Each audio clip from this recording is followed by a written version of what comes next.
All right, good morning, mathematicians.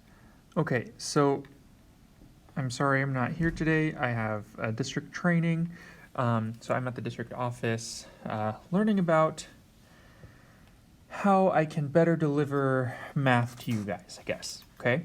So please bear with me. This video is going to walk you through the end of lesson 2.1, which is exactly where we left off last class. Okay, so just to kind of give us a refresher about what this lesson is about, well, remember this is all about an honesty survey. There was this national magazine that gave a survey to its readers, and we're starting to find the relative frequencies of certain responses. Okay, so we answered question B. We did all of these together. We found out that we discovered the relative frequencies for each of these questions. Okay, so now what we would like to do, or what the book is asking us to do, is we're going to create a table that shows the relative frequencies of honest and dishonest answers for the survey. Okay, so hopefully you copy this down from last time. If you didn't, I gave you time at the end of class last time, so you should be ready. Okay, so we need to show the relative frequencies within this table. So for question 1, so you might need to flip back and forth to question B. So remember, there are 3 answers for the first question. So the first answer would try to return the wallet. Okay, the second answer was return the wallet but keep the money. I'm going to underline keep the money, and then said they would keep the wallet and the money. Okay, so we need to determine, well, what answer would be considered to be honest, and hopefully you said only the first one. So we need a relative frequency for the honest column for question 1. So remember what we did? We did 3,690? I think it's 690. Or 960. There we go. 3,960.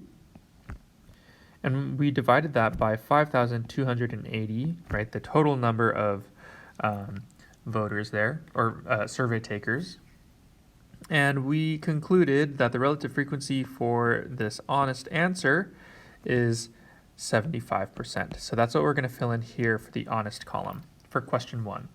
Okay, so 75% of the survey takers were honest.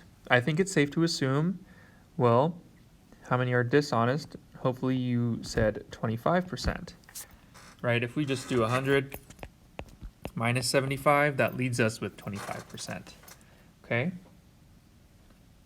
I'll walk you through the next one. So question 2, we need an honest answer. So 4,752 said they would tell the cashier about the error. I'd say that's honest, right? The only other option, if we go back to the survey, the only other option, I know this is kind of hard to read, the only other option for the cashier for question number 2 is say nothing and keep the cash. See that? Oops, I crossed it out. Say nothing and keep the cash. So cool, we have one honest answer and one dishonest answer. So that'll make our lives a little bit easier. I need the number 4,752.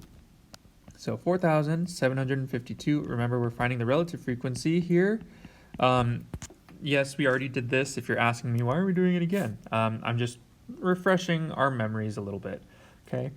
When we do this, 4,752 divided by 5,280, we get 0.9, or in other words, 90%. And if 90% are honest, that means 10% are dishonest, okay? So what I would like you guys to do is I would like you to go ahead and fill in this table for questions 3, 4, and 5, okay? So find the relative frequencies for the honest answers and then the dishonest answers, okay? So this should really only take you maybe 3 minutes, 4 minutes max, okay? So go ahead and pause the video here, and when you're ready to move on, go ahead and press play.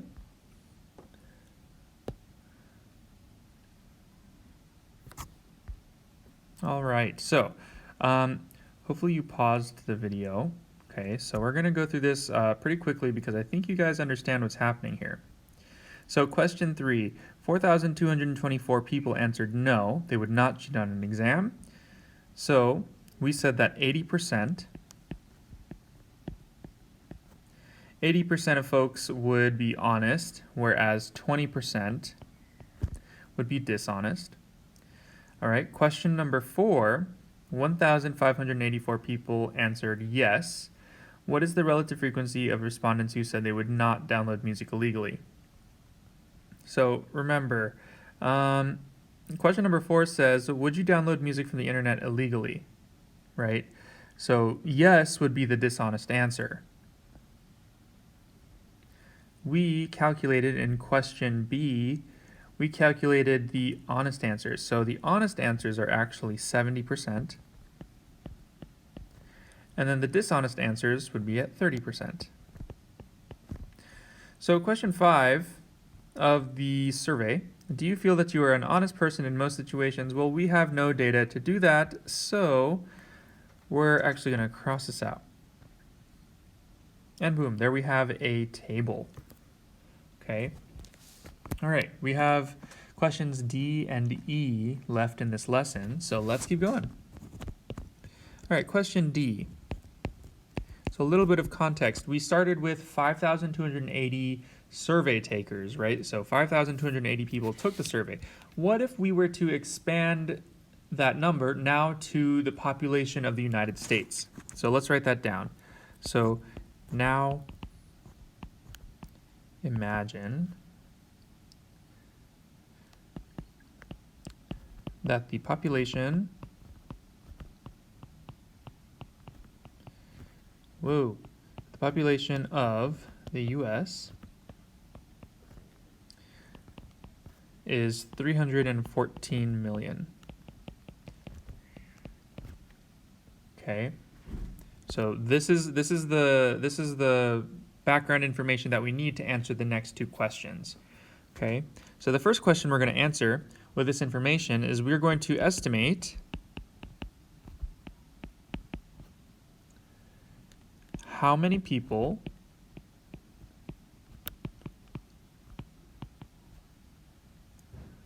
would not cheat on the exam. Would not cheat on the exam.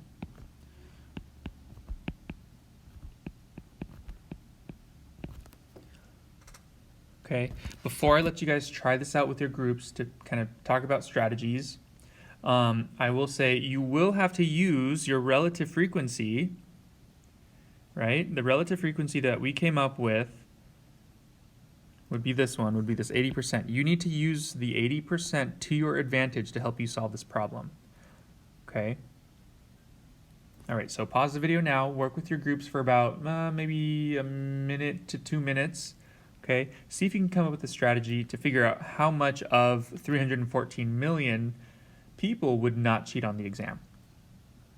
Okay, so hopefully you pause the video. Let's talk about this. So we know that 80% of people would not cheat. Okay, so really all that means we have to do is we need to find 80% of our population, right? Do they give us a number for our population? Hey, yes they do, 314 million. So let's find 80% of 314 million. Okay, there are a number of ways to do this, but what I like to do is I like to translate this phrase here. So 80% of 314 million into an equation here. So 80%, right? I need to change that into a decimal in order to work with it. So that's going to be 0.8 of the operation that of tells us to do is actually multiplication. So I'm going to multiply. Okay, and then 314 million, well, how do we write that as a number? 314, 1, 2, 3, 4, 5, and 6 zeros. So this equation right here is going to tell me what 80% of 314 million is. So let's go ahead and type that into my calculator. 2, 3, 4, 5, 6, okay. Multiply by 0.8, and you get approximately 251,200,000. And these are people that would not cheat.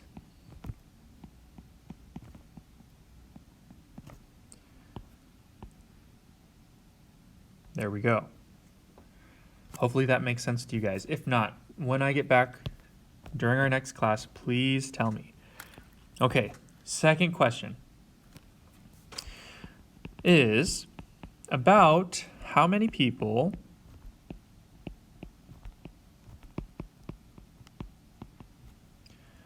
would not, emphasis on not, download music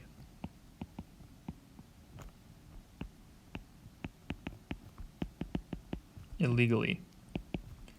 Illegally. Did I spell that right? Yes, I did. Okay. Same concept here. Okay, use your relative frequency to your advantage. So pause the video, talk with your group members, please. Determine how many people would not download music illegally. All right, hopefully you pause the video. All right, so let's take a look. For the fourth question, 1,584 people answered yes, they would download music illegally, but we are smart and we did not fall for this trap. We subtracted 5,280 and 1,584 for 3,696, which is 70%, right? So I need to find, very similarly to the last problem, I need to find 70% of 314 million. I'm going to go ahead and change this into an equation. So 70% is 0.7. Of means to multiply, and then 314 million is that. So let me type that into my calculator. Times 0.7. So that looks like 219,800,000 folks would not download music illegally. I'll just say would not download illegally. And there we go. Okay. So, hey, that's the end of question D. We have one more. Hopefully you guys can fit this on the page. It's a very short question. It's more like a wrapping up kind of question, okay? So we're not going to need too much space to write this. So, the question is, do you think 5,280 is a representative sample of the United States?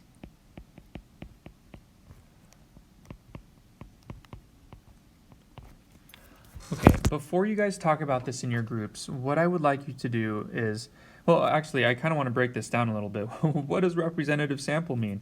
Well, I need you guys to think about, well, are the 5,280 folks who took the survey, does that accurately represent everyone in the United States? Okay, so think about it that way.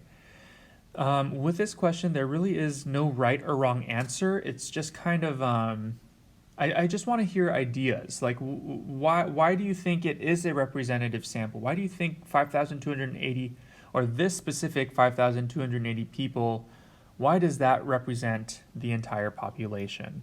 Okay, so think about it. We're going to talk about this next class. All right, I will see you guys in the next lesson.